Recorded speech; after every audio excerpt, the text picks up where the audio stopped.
सेवकांनो, आज सत्यशोधक समाजाचा स्थापना दिवस आहे आणि त्या निमित्ताने आपण सगळेजण इथे जमलेलो आहोत। या कार्यक्रमाचे अध्यक्ष सत्यशोधक विचारवंत माननीय नागेश भाऊ चौधरी, ज्यांना मी अगदी माझ्या चळवळीच्या सुरुवातीपासूनच एक प्रेरणास्थान म्हणून बघितलेला आहे। वैचारिक दृष्ट्या इतकं प्रगल्भ व्यक्तिमत्व आहे। आणि त्यानंतर इथे उपस्थित असलेले माननीय पुरुषोत्तमजी शहाणे, माननीय प्राध्यापक अरुणजी पवार, त्याचप्रमाणे माननीय शेखर सावरगंडे सर आणि या सभागृहामध्ये उपस्थित असलेल्या विविध संस्था संघटनांचे पदाधिकारी आणि सदस्य,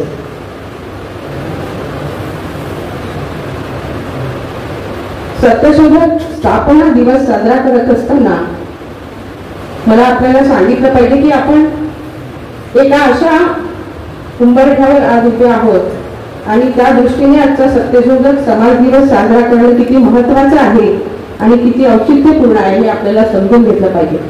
आज अशा दिवशी आपण सगळेजण एकत्र आलेलो आहोत। इथे जर एखाद्या गाण्याचा किंवा डान्सचा कार्यक्रम असता तर सभागृह हाऊसफुल झालं असतं, पण इथे वैचारिक कार्यक्रम असल्यामुळे कार्यक्रमाला जे उपस्थित आहेत ते खऱ्या अर्थाने सत्यशोधक चळवळ समजून घेण्यासाठी, सत्यशोधक चळवळ काय आहे हे मान्य करण्यासाठी आणि सत्यशोधक चळवळीचा अभ्यास करणारी मंडळी आज इथे उपस्थित आहे।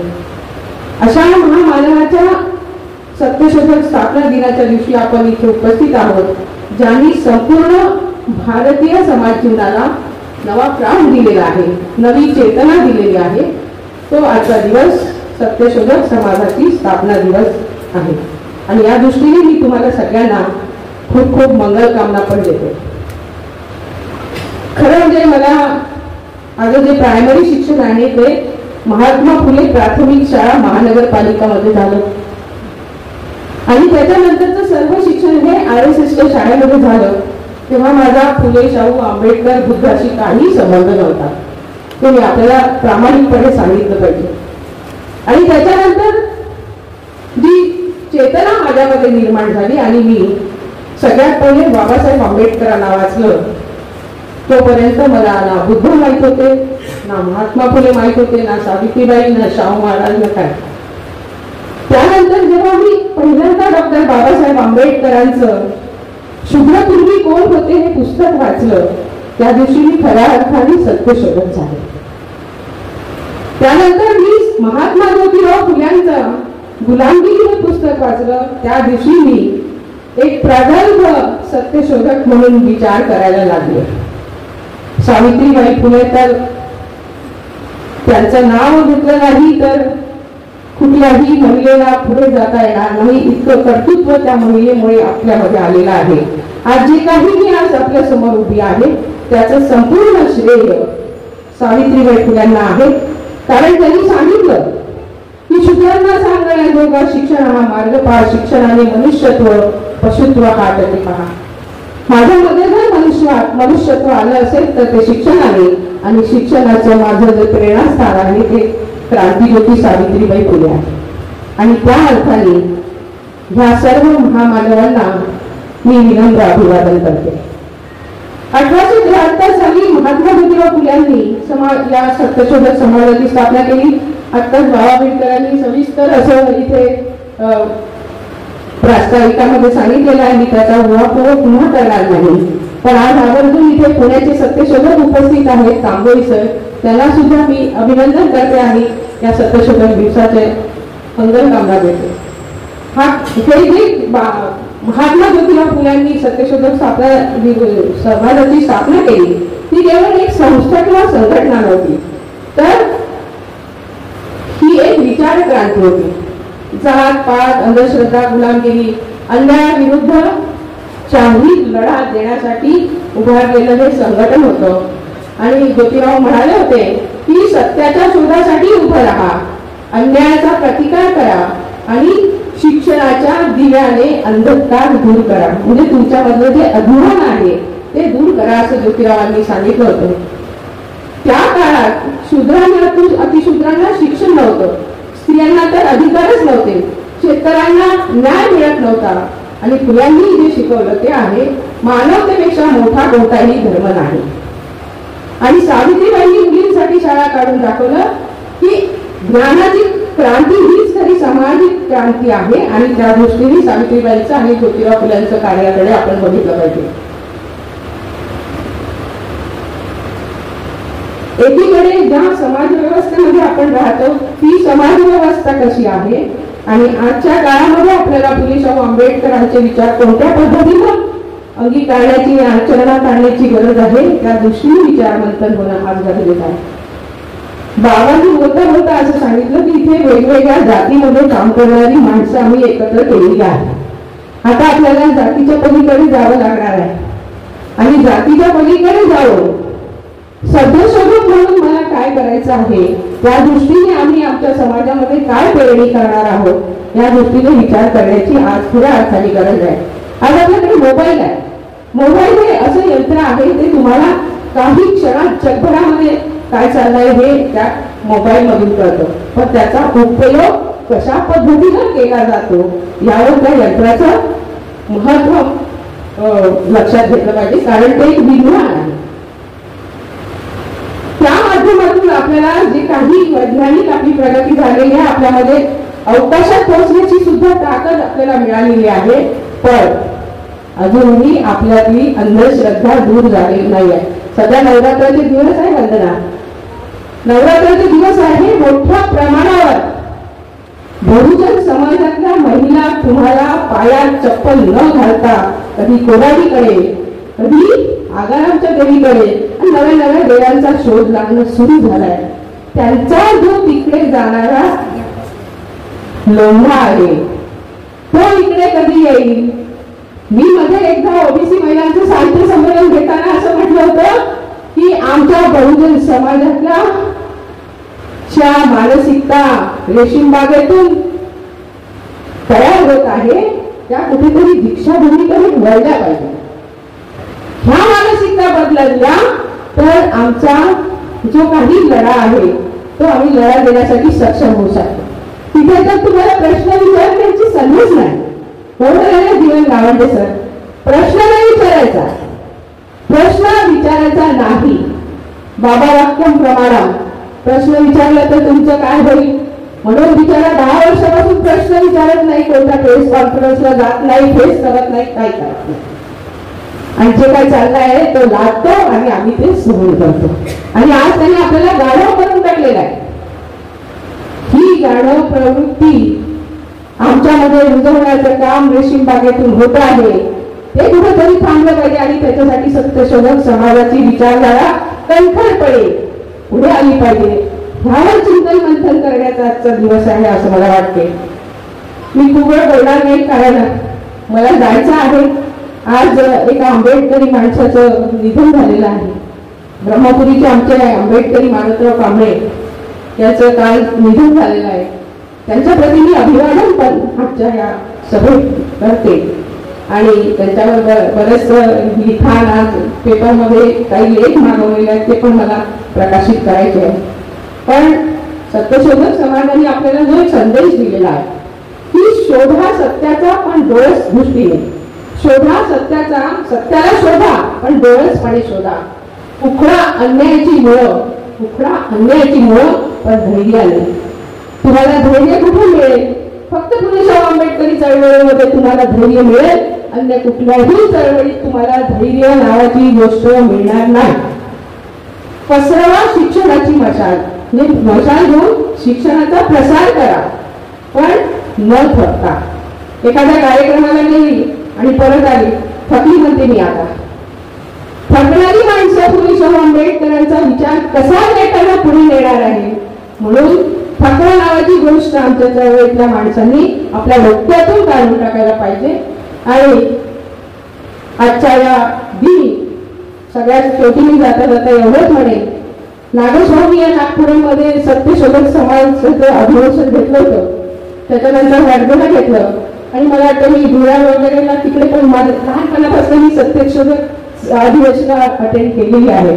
पण आमच्याकडे ती ताकद आहे मग तो आमचा अध्यक्ष जरी असला पण आमच्या विचाराला धरून जर बोलत नसेल तर अख्ख्या सभागृहातून त्याची वाट आम्हाला लावता आली पाहिजे आणि ते आम्ही केलेलं आहे. रायभाग जाधवाच्या निमित्ताने आपण ते सगळं केलेलं आहे आणि त्या सभा अधिवेशनाला उपस्थित असलेले लोक मी साक्षीदार आहे. फक्त मी एवढंच सांगते जाता जाता आणि थांबते, कुणीही अन्याय करतो तेव्हा आपण गप्प बसणार नाही. कुणीही अन्याय करतो तेव्हा आपण गप्प बसणार नाही. कुणीही अंधश्रद्धा पसरवतो तेव्हा आपण तर्काचा दिवा लावल्याशिवाय राहणार नाही. तर्काचा दिवा आपल्या डोक्यामध्ये पेटला पाहिजे. कुणीही जात पात माजवतो तेव्हा आपण समानतेची मशाल उभारली पाहिजे, उचलली पाहिजे. फुलांची परंपरा म्हणजे धैर्याची परंपरा, सत्याची परंपरा, न्यायाची परंपरा. ह्या सगळ्या परंपरेला जर कुठे जायचं असेल तर मला बुद्धाच्या तत्वज्ञानामध्ये स्वातंत्र्य समता बंधुता दिसते.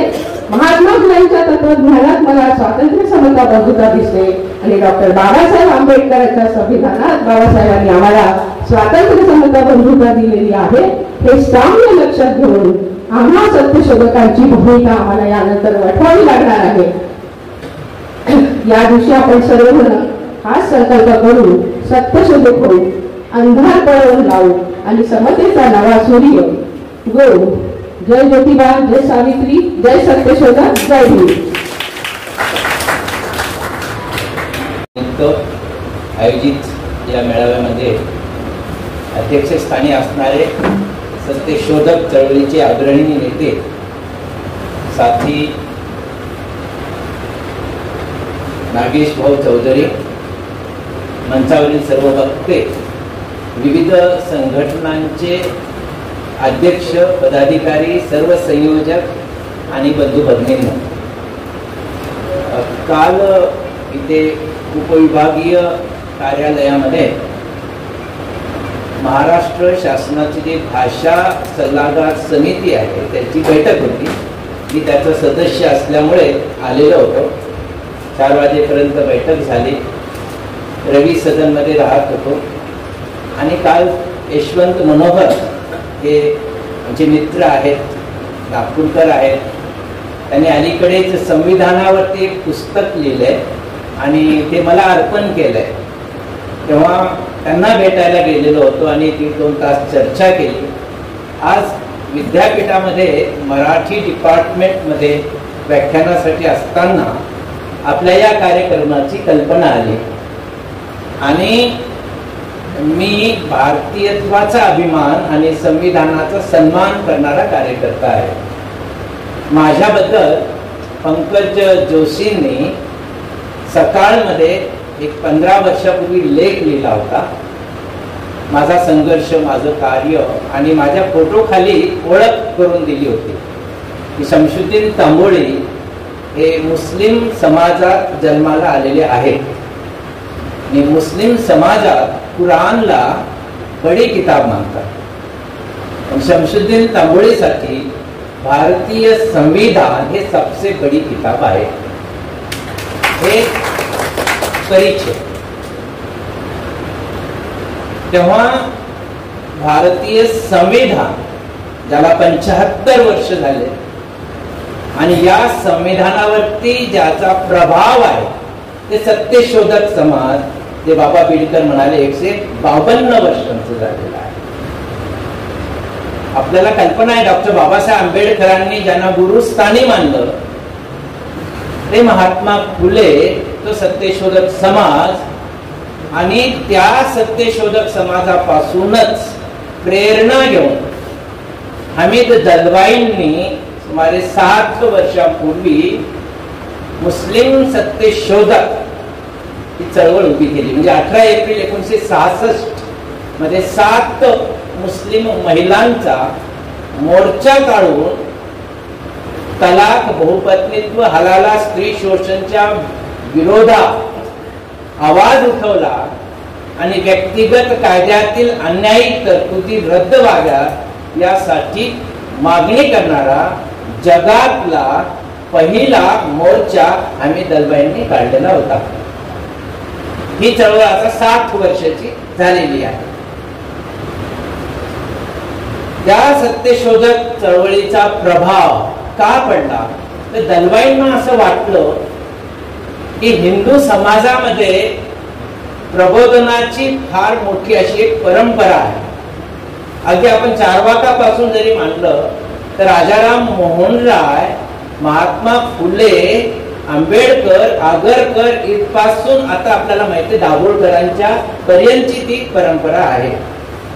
पण असे प्रयत्न म्हणजे प्राचीन भारताचं आधुनिक राष्ट्रात रूपांतर करायचं असेल तर लोकशाही, धर्मनिरपेक्षता, व्यक्ती स्वातंत्र्य हे प्राधान्यांचे विषय आहेत आणि मुस्लिम समाजात हे विषय जर प्रसारित नाही झाले तर देशाचं प्रबोधनाचं संतुलन नीट होणार नाही आणि प्रश्न निर्माण होतील.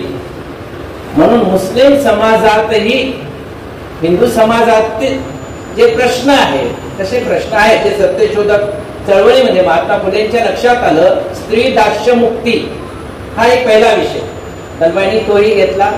अंधश्रद्धांचं निर्मूलन आम्ही दलवाईंनी तेही घेतलं. आज आम्ही गेली 15 वर्ष बकरी ईदच्या दिनी रक्त सांडण्यापेक्षा रक्तदान, अवयवदान, देहदान याची मोहीम चालवत असतो. याच पद्धतीने पुरोहितशाही, मगाशी मध्यस्थी म्हणाला, मुल्ला, मौलवी, उलेमा आणि असे पुरोहित वर्ग जे अल्लाह की जुबान है वो मुल्ला की जुबान नहीं.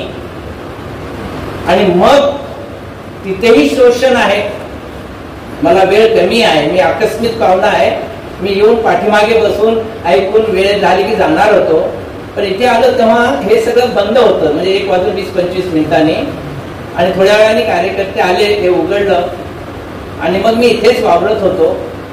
आणि मग कार्यकर्त्यांना विचारलं, नागेश भाऊ कधी येणार आहे? ते म्हणजे तुम्ही कोण आहेत, कुठून आहेत? आणि माझं नाव समजल्यानंतर, माझं नाव अनेकांना माहित आहे पण हीच ती व्यक्ती हे माहिती नाही, पण तुम्ही माझा सन्मान केला हे माझ्यासाठी खूप महत्वाचं आहे.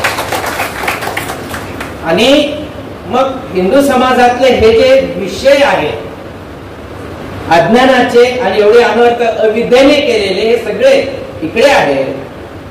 हिंदू समाजात अनेक प्रबोधनकारी अशी माणसं आहेत, चळवळी आहेत. मुस्लिम समाजात तुलनेने कमी आहेत. आणि म्हणून मुस्लिम समाजात अधिक लक्ष देण्यासाठी, फोकस होण्यासाठी मुस्लिम सत्यशोधक मंडळाची स्थापना झालेली आहे. पण दलवाई असं जाहीरनाम्यात म्हणतात की मुस्लिम या नावाने वेगळी चळवळ काढायची गरजच नव्हती, सेक्युलर. पण हा समाज, या समाजातले हे प्रश्न लक्ष केंद्रित करण्यासाठी अशा चळवळीची गरज आहे.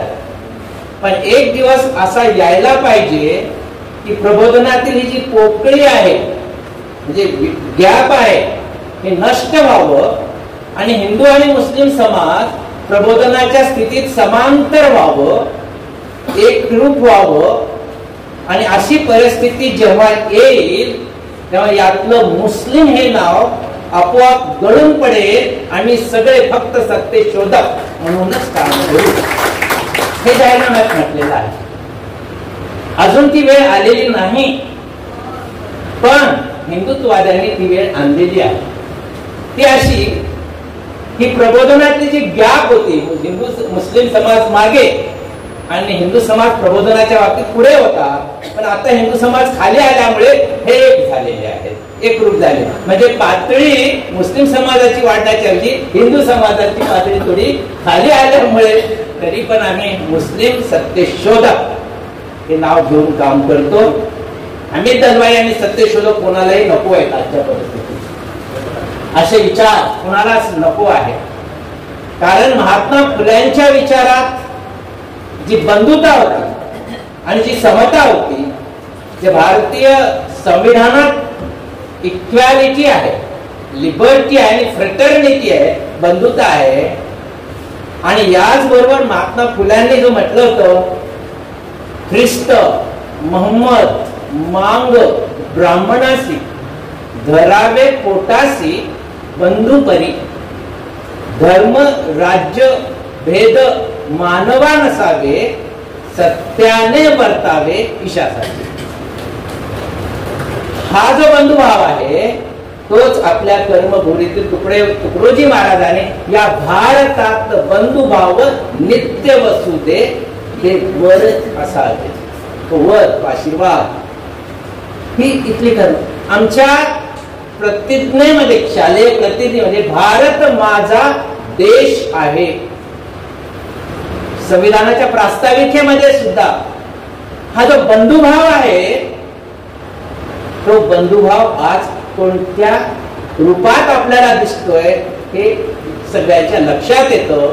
बंधुभाव कमी करून शत्रुभाव वाढवण्याची जी सिस्टमॅटिकली यंत्रणा राबवण्यात आलेली आहे, तो धोका आपल्याला लक्षात घ्यायला पाहिजे.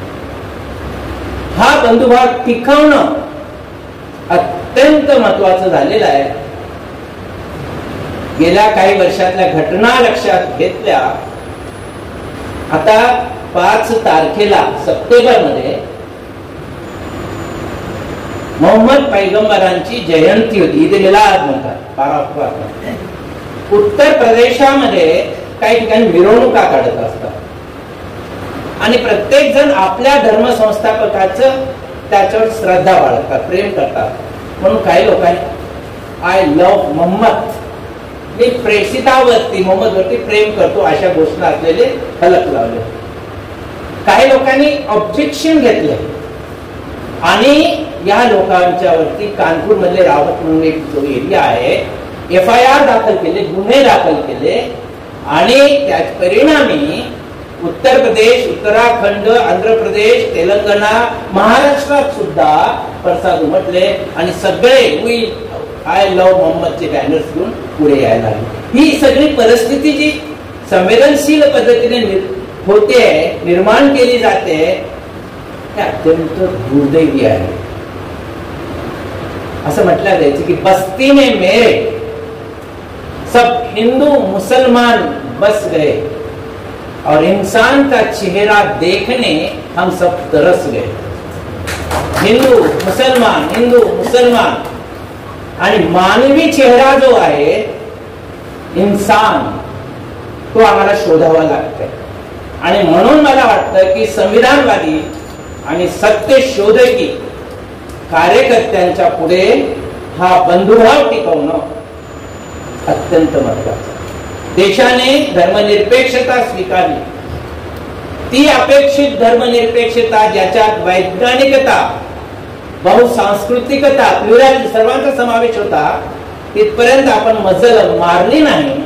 पण किमान सर्वसमावेशकता आणि सर्व धर्म समभावापर्यंत आपण आलेलो होतो. पण त्यालाही नख लावण्याचे प्रयत्न आजच्या घडीला होत आहेत. आणि म्हणून हा आपला जो सत्यशोधकी विचार आहे, अर्थात संविधानिक विचार आहे, तो मजबूतीने पुढे रेटणं, प्रसारित करणं हे आजच्या काळापुढची एक फार मोठी गरज आहे आणि आपल्या पुढचं ते आव्हान आहे. खरं म्हणजे मी माझं हे भाषण इथं अतिक्रमण करू नये, मी अधिकचं बोलणं हे संयुक्तिक नाही आहे. पण मुस्लिम समाज भेदरला गेलेला आहे, बिथरला गेलेला आहे, असुरक्षित झालेला आहे. म्हणजे सार्वजनिक ठिकाणी माझ्या सारख्याला, मी पूर्णतः नास्तिक आहे, अथेइस्ट आहे, पण समाजावरती प्रेम करतो, समाजावरती प्रेम करतो. फक्त म्हणजे ज्ञानवंत असण्यापेक्षा समाजावरती प्रेम करणं सुद्धा तेवढंच गरज आहे, ते नसेल होऊ शकत नाही. पण ही जी एकूण परिस्थिती निर्माण झालेली आहे, भीतीची, असुरक्षिततेची, मला जर मी चळवळीत कोणी जर अस्सलाम वालेकुम म्हटलं की मुस्लिम समाजात वालेकुम सलाम म्हणतात. सलाम वालेकुम म्हणजे ईश्वर तुला शांती देव, शांतता, आणि वालेकुम सलाम म्हणजे तुलाही शांतता मिळो असा त्याचा अर्थ आहे. पण वालेकुम सलाम म्हणायला सुद्धा धाडस होत नाही. कुणी जर बाजूला ऐकलं आणि तो मुस्लिम द्वेष्टा असला तर मला असुरक्षितता वाटते. म्हणजे मोकळेपणाने वालेकुम सलाम म्हणणं सुद्धा आज अवघड झालेलं आहे. म्हणजे आपण कल्पना करू शकतो काय परिस्थिती. दसरा चालू आहे, नवरात्र चालू आहे, अनेक ठिकाणी म्हणजे पूर्वी ही जी सर्व जे रेहाना तय्यब जी म्हणून होत्या, रेहानत गुजरातमध्ये त्यांनी शाळा काढली होती आणि अट होती सर्व धर्मीयांची शाळा आहे आणि तिथे त्या तय्यबजी गबरा काय ते नृत्य आपण म्हणतो आता दांडिया वगैरे ते सर्व धर्मियांनी मिळून ते करायचे. पण आज बघा आधार कार्ड पाण्यात येत आहे आणि ठरवून मुस्लिमांनी इथे यायचं नाही असं सांगण्यात येत आहे. हे जे सिस्टमॅटिकली चाललेलं आहे नावं बदलण्यापासून महाराष्ट्र शासनाने 2021-22 मध्ये महत्वाचे दिन विशेष राष्ट्रीय पुरुष यांच्या जयंत्या आणि पुण्यतिथ्या साजऱ्या कोणत्या करायच्या याची यादी केलेली आहे, जाहीर केलेली आहे, माझ्याकडे आहे. ज्यामध्ये सन्माननीय सगळे लोक आहेत, काही नवीन लोकांचं भर टाकलेलं आहे. सगळे दिन विशेष साजरे होतात पण राष्ट्रीय शिक्षण दिन किंवा मौलाना अबुल कलाम आझाद जे पहिले शिक्षण मंत्री होते त्यांच्या नावाचा उल्लेख नाही आहे.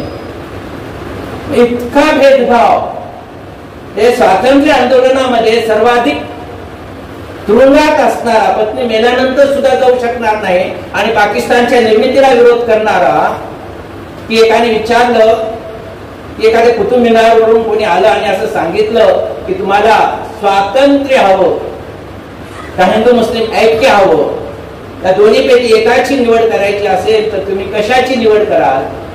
तेव्हा मौलाना आझाद कलाम असं म्हणाले होते की देशाचं स्वातंत्र्य आज नाही तर उद्या मिळेल, पण हिंदू आणि मुस्लिम यांच्यातलं ऐक्य जर नसेल तर ते फक्त हिंदू मुस्लिम किंवा भारताचं नुकसान नाहीये, हे मानवतेचं नुकसान आहे. अशा मौलाना आझादांच्या बद्दल सुद्धा अपभाव निर्माण करणं अत्यंत चुकीचं आहे. मुस्लिम सत्यशोधक मंडळ धर्म चिकित्सा करतं, काळ सापेक्ष वर्तनाची अपेक्षा करतं, वैज्ञानिक दृष्टिकोन जोपासतं, आंतरधर्मीय विवाह विशेष विवाह कायद्याअंतर्गत लावणी देतं, त्याचे कॉन्फरन्सेस आयोजित करतं. पण आज जे लव जिहादच्या नावाने बोंबाबोंब व्हायला गेले अस्तित्वात नसताना तो पुन्हा या धर्मनिरपेक्ष एकात्म समाज निर्मितीतील फार मोठा अडथळा होतोय. अशा सगळ्या गोष्टी आहेत. शेवटी मौलाना आझादांनाच कोट करून मी थांबतो. आझाद असं म्हणायचे, इंसान अंधा होने से बात बिगड़ती नहीं. माणूस आंधळा असल्याने म्हणजे अज्ञानी असल्याने बात बिगड़ती नहीं, बात तो तब बिगड़ती है जब अंधे इंसान को दिल ना हो. आंधळ्याला अज्ञानाला दिल, हृदय, सुहृदयता, करुणा, अपभाव, सहानुभूती, आपलेपणा जर बंधुभाव हे जर नसला तर गोष्ट प्रचंड प्रमाणात बिघडणारी आहे. आणि हे आज अशी स्थिती निर्माण होत आहे. हा माझ्यासाठी फार मोठा आव्हान आहे. सत्यशोधक चळवळ, मुस्लिम सत्यशोधक मंडळ प्रबोधनासाठी उपस्थित आहे, त्याची गरज आहे. पण मुस्लिम समाजाच्या प्रबोधनाचे विषय हायजॅक करून त्याला बदनाम करण्याचे एक षडयंत्र या पद्धतीने चाललंय. त्यामुळे आम्हाला अनेक पदरी काम करण्याचं आव्हान आहे. आपण सगळे आमच्या सोबत आहेत. मला तुम्ही सन्मानाने मंचावरती बोलवलं, विचार मांडायला सांगितले. अपना सर्वांचे मनापासून आभार मानतो आणि माझं वक्तव्य थांबवतो. धन्यवाद. नमस्कार दोस्तों, हमारे न्यूज चैनल न्यूज इंडिया को लाइक कीजिए, शेयर कीजिए, अनसब्सक्राइब कीजिए. हम मिलेंगे फिर. धन्यवाद.